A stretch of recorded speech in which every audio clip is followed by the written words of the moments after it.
TNG's Starfleet uniforms evolved loads over the course of its 7-season run, including that badass leather shoulder jacket Picard had.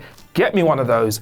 I'll wear it for every single Trek Culture video going forward, whatever the weather, if I can get me one of those bad boys. Anyway, TNG's uniform has been the subject of their own real-world controversies and production problems, and inspired future generations of costuming, appearing as recently as in Star Trek Picard's first season and Star Trek Discovery's third. Like Star Trek's many famous starships, its props, its sets, its aliens, its fictional history, Star Trek The Next Generation's uniforms have their own lore and their own secrets.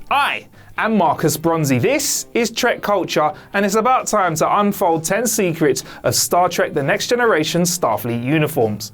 Number 10. That Starfleet stank. Star Trek The Next Generation's first take on 24th century Starfleet uniforms were form-fitting and sleek, with bold colour blocking reminiscent of the original series' iconic look. However, in order to conform to designer William Ware Tice's strict no-wrinkle rule, these costumes were held taut with stirrups that looped under your boots and pulled down your back. Uncomfortable, right? Yeah, well, you're right if you think that. The discomfort associated with these early costumes is much storied in the legacy of Star Trek. Jonathan Frakes even claimed to have ripped more than one of them off in frustration. I reckon he was doing the Riker maneuver. You know what that leg was like. It was always cocking itself up on the comm panels. No uniform had a chance when you were pulling those moves on them without a warm-up. Anyway, in at least one telling of the horrors of those uniforms, Patrick Stewart stated that they had caused so much back pain that his chiropractor suggested that he sue the producers of the show. Less talked about, however, is the stank, that smell. TNG's OG uniforms were constructed out of a lycra spandex, a material not known for its breathability. According to Tice's successor, Robert Blackman, there was no give in the shoulder and there was constant pressure on the actors who were wearing the costumes for 12 to 15 hours a day. They were very, very much disliked and uncomfortable to wear, hot, and they also retained body odour. Ew. So along with the cat poop in the corridors, the uniforms apparently smelled. The set of the USS Enterprise D must have been flavoursome to say the least. Number 9. Wes T. Point. Following the departure of Tice at the end of Season 1 due to health issues, Dorinda Rice Wood was Star Trek The Next Generation's second costume designer. Like her predecessor, Wood only spent a single year on the series but made a huge impact during her time there, designing the now iconic big hat look for Guinan and collaborating with Michael Westmore to create the Borg.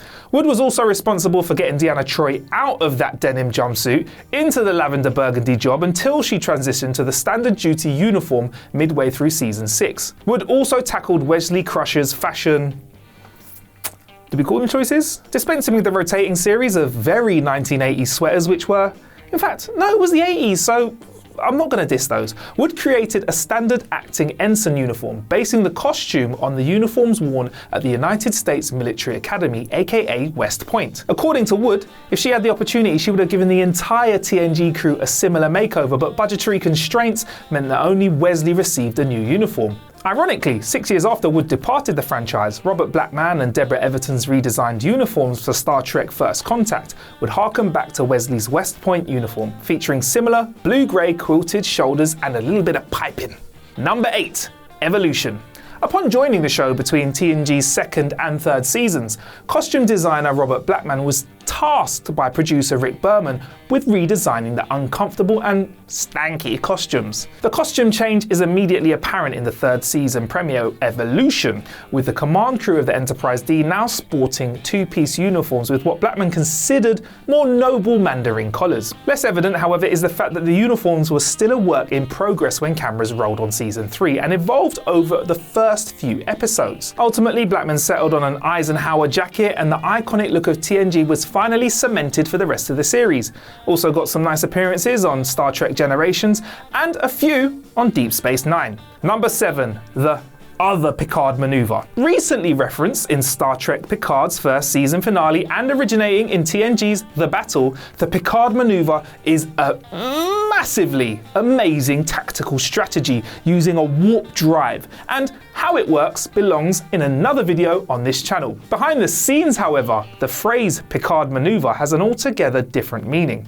When standing up and sitting down, the uniform that was single piece would and did bunch around the belly.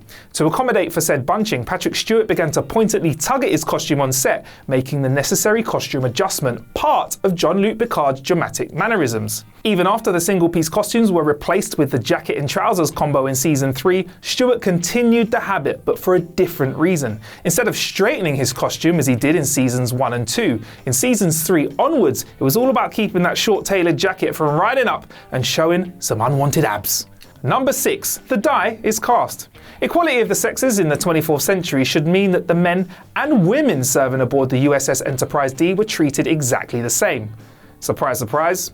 They weren't. Whilst the men in the cast of TNG were given two-piece uniforms in Season 3 that were more comfortable and forgiving in terms of body size, the women were required to wear the same old single-piece spandex jumpsuits. According to the producers, these one-piece uniforms were preferred by Gates McFadden, who actually got her own custom uniform in Season 3, distinct from the other ones worn by other female Starfleet officers. McFadden's version of the Sciences Division uniform was nearly identical to the standard costumes that were used on the show, but were made of higher quality material that better resembled the jackets worn by her male co-stars. Owing to its unique construction, Dr. Crusher's medical blue uniform was actually a slightly different shade of blue, and you should be able to pick it out in Season 4 if you got a keen enough eye. Number 5. Dress uniforms. This one's kind of a bummer, but no discussion of Star Trek The Next Generation's uniforms is complete without talking about the Scant, named by first season costume designer William Ware Tice because it was intended to be a gender-neutral hybrid of the skirt and pants. Having the actress and actors both in skirts was to diffuse any of the sexist accusations that might have been associated with the designs from the old show. It's also fashionably probably what 400 years from now men would wear: scants. Because many actors just weren't comfortable with wearing the costume, the Scant was slowly phased out and no male member of the cast ever wore the uniform again. 80s and 90s clearly weren't ready for the Scant, but the costume designer Gersha Phillips recently resurrected the distinct look for the recent Enterprise-centric short treks, The Trouble with Edward and Ask Not. So, we may see more Scants in the future. Number 4. Advanced zipper technology. We all know that famous Gene Roddenberry quote: in the 24th century, there'll be no hunger, there'll be no greed, and all the children will know how to read. Plus, there'll be no zippers. Along Tice's edict that there would be no wrinkles in Starfleet in the future, Gene Roddenberry also alleged that there would be no zippers in the future.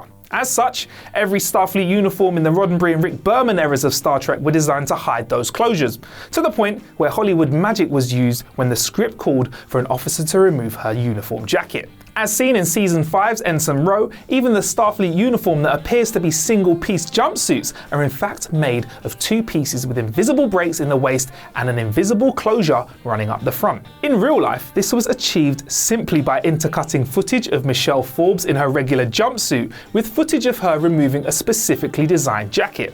Put simply, in the 24th century, zipper technologies are so advanced, it's akin to magic. Number 3. Generations wardrobe malfunction. When Star Trek The Next Generation ended its 7-season run on television, the cast and crew immediately kicked into gear on the production of 1994's Star Trek Generations. Whilst the show's sets, costumes, props and models had all been designed to capture as much detail and realism as possible, certain elements simply wouldn't stand up to the scrutiny of the big screen. Producer Rick Berman encouraged experimentation with TNG's look, resulting in costumes that look great on paper. But according to Robert Blackman, that's the only place they look great. Because after a single day of production filming with Blackman's new Starfleet uniforms, it was evident that the costumes just weren't working and the decision was made to scrap them. Starfleet's new look was out and it was replaced with a combination of old uniforms from TNG and relatively new ones from Deep Space Nine. Footage of that single day shoot with the revised uniforms is rare. Blink and you'll miss it with this poor quality footage of LeVar Burton wearing his, and there are no photographs, as far as I know, of the cast in these costumes that have ever surfaced. However, Playmates Toys gave us a little insight into how they might look. They produced their line of Star Trek Generations action figures anticipating the cast would be wearing these new uniforms, and were unable to change the toys' look once the decision was made to cut the new uniforms from the film. This resulted in a lot of confused kids on Christmas Day 1994. Number 2, Picard's lost comm badge. Stay with me on this one because I sometimes confuse myself. Following Star Trek Generations' new uniform snafu, Blackman stepped aside for the following 3 motion pictures. Blackman, though, wasn't the only one who apparently had a tough time on the Star Trek Generations costume department. Whilst the brand new uniforms didn't make it into the final film, though I will say they did go on to inspire the Starfleet uniforms in Star Trek Lower Decks. A unique costume was created for Patrick Stewart, identical to the coveralls worn on Star Trek Deep Space Nine at the time. Captain Picard's uniform featured a belt buckle. New comm badges were also created specifically for Generations, debuting first in Star Trek Deep Space Nine's The Search. The new comm badge was designed by John Eves and replaced by TNG's oval backing with a rectangular one. Unfortunately, when the Generations production crew travelled to Nevada to film the scenes on set on Veridian 3, someone forgot to pack Captain Picard's comm badge. Yeah, okay, uniforms, check. Data's contacts, check. Comm badge?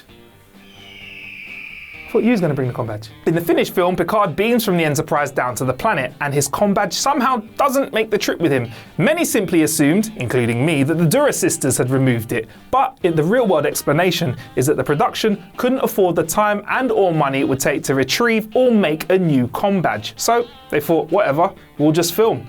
And now you'll never be able to unsee that mistake in Star Trek Generations. I've cursed you with that, sharing my pain. Number 1. Starfleet issue bras and jock straps. Star Trek has never really been shy about showing its heroes in various stages of undress, especially in Enterprise. I mean, it was like they found any excuse to get the crew of the NX-01 into their blue Starfleet issue undies. But Star Trek The Next Generation was a little more restrained, and exactly what the crew of the Enterprise D wore underneath those uniforms remained a mystery. That is until a 1994 tour of the TNG costume department in which Marina Sirtis revealed the existence of specially made padded bras for female officers and jock straps or support briefs for the men. About her Federation underwear, she said, "This is the industrial strength Starfleet regulation brassiere. I think I'm partially responsible for every woman on the show wearing one of these, and that's because they work." Women weren't alone in having strategically padded Starfleet uniforms. Not only were the male cast members of TNG forced to wear underwear that specifically hid their VPL, their costumes were enhanced with pectoral pads to make the Starfleet uniform jackets more structured and more flattering. Where can I buy those from? So there you have it. I've been Marcus Bronzy, and that was 10 secrets of the Next Generation uniforms. Got something to add to the convo? Let us know in the comments. And of course, make sure you like and subscribe. You can also find us on Twitter at Trek Culture. I'm on all social medias at Marcus Bronzy, MarcusBronzy. I've also got a kick-ass podcast called How to Kill an Hour. You can find that wherever you listen to yours. Until next time, LLAP.